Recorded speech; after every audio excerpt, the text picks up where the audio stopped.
जय जय राम। सादा नमन परम प्यारे राम, परम पूज्य गुरुजन, परम दिव्यात्मा और आप सबके मंगल आशीष लिए परमेश्वर अकारण कृपा करके अपने श्री चरणों में लेकर आए हैं। उनका बारंबार धन्यवाद, अनंत बार धन्यवाद। गुरुजनों के अकारण कृपा से वे हमें इस समय मन के रूपांतरण में लेकर आ रहे हैं। उनका बहुत बहुत धन्यवाद, अनंत बार धन्यवाद, अनंत बार धन्यवाद।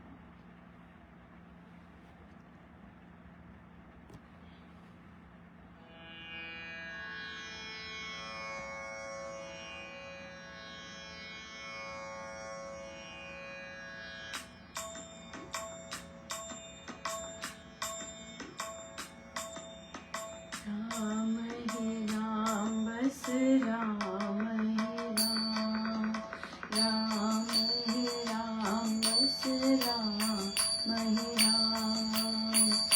नाम जपो मैं आज खोया, राम ही राम बस राम ही राम, राम ही राम बस राम ही राम। नाम जपो मैं आज खोया,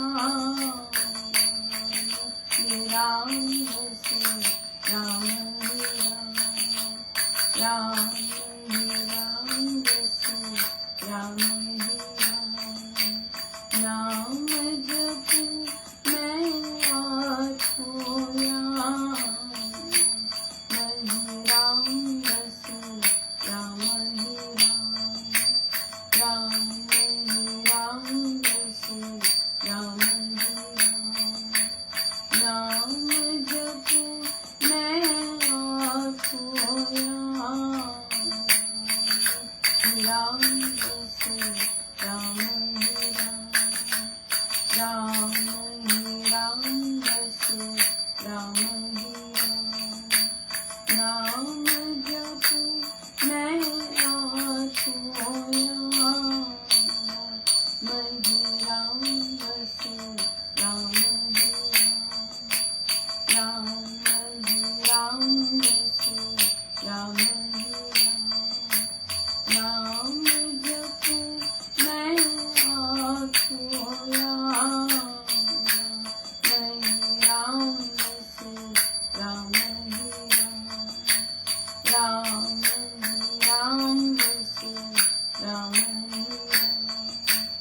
राम, राम ही राम बस राम ही राम, राम ही राम बस राम ही राम।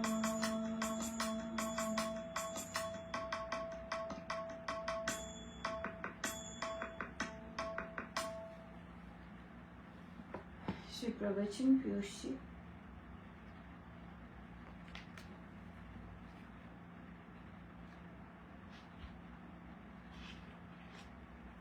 पृष्ठ 134। अब दूसरे भाग में ये वर्णन किया गया है कि इसके आगे बैठकर कैसे ध्यान करना चाहिए।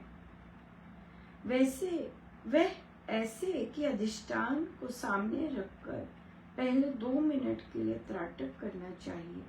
त्राटक का अर्थ है टकटकी बांध कर देखना, बिना आंख झपके देखा जाए।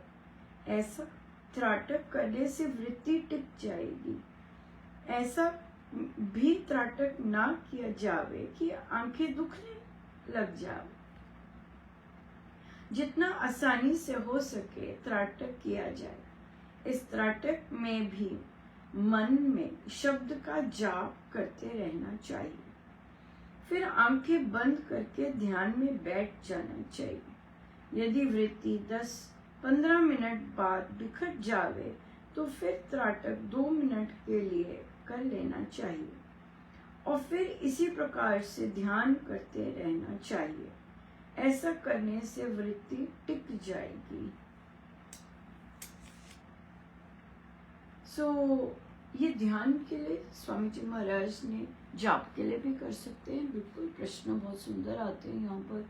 और श्री दिष्टान जी के लिए और उनको टकटकी लगा के देखना और फिर उस तरह से फिर ध्यान में जाना। फिर ध्यान कहीं और भटक जाए, फिर से आँख खोल के टकटकी लगा के देखना। वैसे उसी तरह से हम अंदर भी कर सकते हैं, देखना और फिर फोकस हमारा नाम जप पे होना चाहिए। अंदर महाराज पहले बोल चुके हैं कि फोकस जो अंदर हम नाम जाप कर रहे हैं उस पर फोकस होना चाहिए कि कैसा हम नाम जाप कर रहे हैं, किस तरह से हमारा राम नाम अंदर चल रहा है, कैसे भाव आ रहे हैं, और जिसका नाम ले रहे हैं उसको कैसे याद कर रहे हैं, उस तरह से होना चाहिए। या बहुत ही अच्छा दिन रहा और बहुत कृपा रही। 2 दिन वर्कशॉप थी और बहुत सुंदर सीखने को मिलता है हमेशा, और कुछ ना कुछ लेके आते ही हैं। कई चीज़ें हम ऑलरेडी बहुत अच्छी कर रहे होते हैं और कई चीज़ें हम और लेके आते हैं, और थॉट प्रोसेस। और सबसे सुंदर बात होती है कि बड़े पैशनेट लोग होते हैं अपने फील्ड में, जैसे साइंस में है या पर्यावरण में है, बड़े पैशनेट होंगे, इतने पैशनेट होते हैं कि भाव आ जाते हैं उनके बड़े दम लगा के करते हैं, बहुत सुंदर, बहुत ही अच्छा करते हैं। तो ऐसी जो पैशनेट लोग होते हैं, क्रिएटिव लोग होते हैं, उनमें बैठकर आनंद भी बहुत आता है और इन्जॉय भी आप करते हैं और सीखते भी बहुत कुछ सीखने को होता है। सिंपल नॉर्मल सीखने को नहीं तो और भी चीज़ें बड़ी सीखने को होती हैं। जैसे कि एक वो उन्होंने कोई एक्टिविटी सी करवाई थी, तो उसमें लिखा था आपको कौन सी जो है प्रिय है, कौन सी एक चीज़ आप बचाना चाहेंगे, जैसे पर्यावरण में क्लाइमेट चेंज और ये सब हो रहा है, आप कौन सी चीज़ बचाना चाहेंगे। तो उन्होंने पूरी एक्टिविटी तो नहीं करवाई, लेकिन उन्होंने कहा कि आप अपने बच्चों को ऐसा करवा सकते हैं कि वे दूसरे की देखें, एक किसी और का रिबन ले और देखें कि दूसरे को कौन सी चीज़ प्रिय है, और दूसरी को जो चीज़ प्रिय है उसको बचाने की चेष्टा करें। तो ये बहुत अच्छा लगा कि देखिए कैसे काइंडनेस ये बहुत ज़बरदस्त है कि दूसरे के लिए, केवल दूसरे को पर्यावरण में क्या पसंद है उसको बचाने की आप चेष्टा करें। बहुत अच्छा लगा, मुझे बहुत छुई भी ये बात कि कितनी ज़बरदस्त काइंडनेस की बात की है दूसरे के लिए प्रति, बहुत अच्छा लगा। प्रश्न आया कि गिव बैक का क्या मतलब हुआ, क्या गिव बैक करें, और काइंडनेस और केयर कहाँ गिव बैक करें, क्या मतलब। देखिए हम परमेश्वर की दया से हमें मानव जन्म मिलता है और हम यहाँ बॉर्न हुए हैं, राइट, और हमें माता पिता और हमें सब कुछ संसार का सब कुछ मिला है। तो गिव बैक का मतलब है कि हर एक चीज़ को रिटर्न धन्यवाद सहित करना। जैसे हमारे घरों में पेड़ लगे होते हैं, पौधे लगे होते हैं, राइट, हम कभी ना कभी धूप के कारण उन पेड़ों के नीचे भी खड़े हुए हैं, या कभी पेड़ों से फल भी खाए हैं, या पेड़ों पर फूल भी इतने एडमायर किए हैं। तो जो भी पेड़ों से हमें लिया हमने, तो वो गिव बैक करना। गिव बैक मतलब पर्यावरण में वापस पेड़ लगाने, है ना। इस तरह से लोगों ने काइंडनेस की है, काइंडनेस हमारे को दिखाई है, हमारा हालचाल पूछा, कैसे हो आप, ठीक चल रहे हो, ऐसे ही पूछ लिया किसी ने, हमें छू गई वो बात, तो हम वो चीज़ वापस ह्यूमैनिटी को वापस रिटर्न कर सकते हैं कि दूसरे का हालचाल पूछ के, अननोन का कोई ऐसे ही बैठा है उससे पूछ लिया, है ना, इस तरह से पूछ लिया। तो फिर कोई कस्टोडियंस होते हैं, उनके बच्चों का पूछ लिया, ऐसे कर लिया। बहुत ही सुंदर रहते हैं। गाड़ी है ना, गाड़ी चला रहे हैं और किसी ने आपको रास्ता दे दिया, रुक गए हुए, और आप आगे निकल जाओ, ऐसे दे दिया, तो हम गाड़ी चलाते हुए भी गिव बैक कर सकते हैं कि मेरे लिए किसी ने किया था, मैं भी किसी के लिए करता हूँ या करती हूँ। वो गिव बैक है। गुरुजनों ने हमें कितना कुछ दिया है, राइट। और महाराज तो बड़े दयालु हैं, कहते हैं कि आप जाप कर लेंगे तो वो प्रभु के प्रति कृतज्ञता है ना, तो गुरुजनों के प्रति कि हमें श्री राम शरणम दिया है, राइट। और अगर हमने अच्छे और डिसिप्लिन्ड और श्री राम शरणम में महाराज ने हमें दिखाया है कैसे होते हैं, तो हम वैसे ही श्री राम शरणम रिटर्न करके जाएं, है ना। जो जो जो गुरुजनों ने जिस तरह हमें चीज़ दी है, उनकी वही चीज़ वैसे ही रख के, बड़े सुचारू रूप से रख के वैसे ही हम जाएं, rather than कि हम उसका